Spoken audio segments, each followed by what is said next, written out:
এইটি আজকে মতিঝিলে যে সংঘর্ষের ঘটনা ঘটেছে সেটির প্রথম ফুটেজ, যেটি 12:49 প্রথম আদিবাসী ছাত্র জনতার ব্যানারে এসে পুলিশের বাধাকে উপেক্ষা করে যেখানে স্টুডেন্ট ফর সভরেন্টি অর্থাৎ তাদের কর্মসূচি মিছিল স্লোগান দিচ্ছিল সেখানে এসে তারা সংঘর্ষে জড়ায়।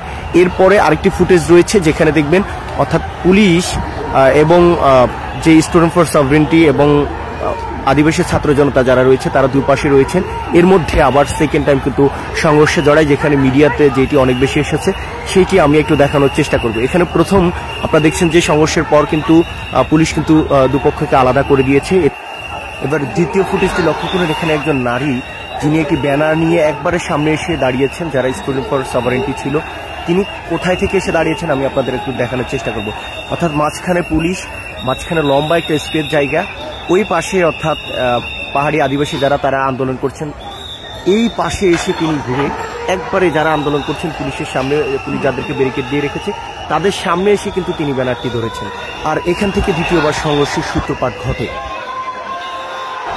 এখানে যারা এগিয়ে যাচ্ছেন তারা মূলত ওই নারী সামনে ব্যানার ধরার ফলে তাকে মারতে উদ্যত হচ্ছেন এবং এক পর্যায়ে পুলিশের যে ব্যারিকেড ছিল তারা এইটি ভেঙে অতিক্রম করে সামনের দিকে চলে যান। এইটি হচ্ছে দ্বিতীয় ধাপের সেই ফুটেজ যেখানে মূলত পুনরায় সংঘর্ষের ঘটনা ঘটে এবং যেখানে সবচেয়ে বেশি রক্তাক্ত হন হচ্ছে যারা উপজাতি পাহাড় থেকে এসেছেন, আদিবাসী ব্যানারে যারা এসেছিলেন ছাত্র জনতা, তারাই এখানে সবচেয়ে বেশি মারধরের শিকার হন। তবে যেটি বলেছিলাম যে প্রথমে যে এটি সেই দ্বিতীয় ধাপের ঘটনা, যেটি আপনারা সোশ্যাল মিডিয়া থেকে শুরু করে সব জায়গায় দেখছেন যে অর্থাৎ আদিবাসী ব্যানারে যারা এসেছেন তাদেরকে মারধর করতেছে। এর মধ্যে কয়েকজন আহত হয়েছে।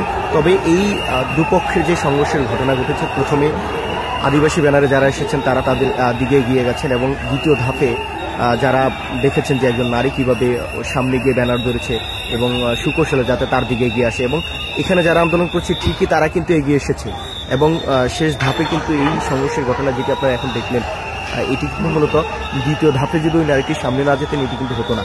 তো এই পুরো ঘটনা কিন্তু আমার চোখের দেখা, আমি দীর্ঘ সময় লাইভে ছিলাম এবং শেষের ঘটনাটি হয়তো ভালোভাবে দেখাতে পারিনি ওই নারীকে, কারণ হচ্ছে তাকে যখন ধাওয়া দিয়েছে তখন আমি লাইভ থেকে কেটে মূলত ভিডিওতে আসছি, তখন এই শেষের ফুটেজটা মূলত ভিডিওতে নেওয়া।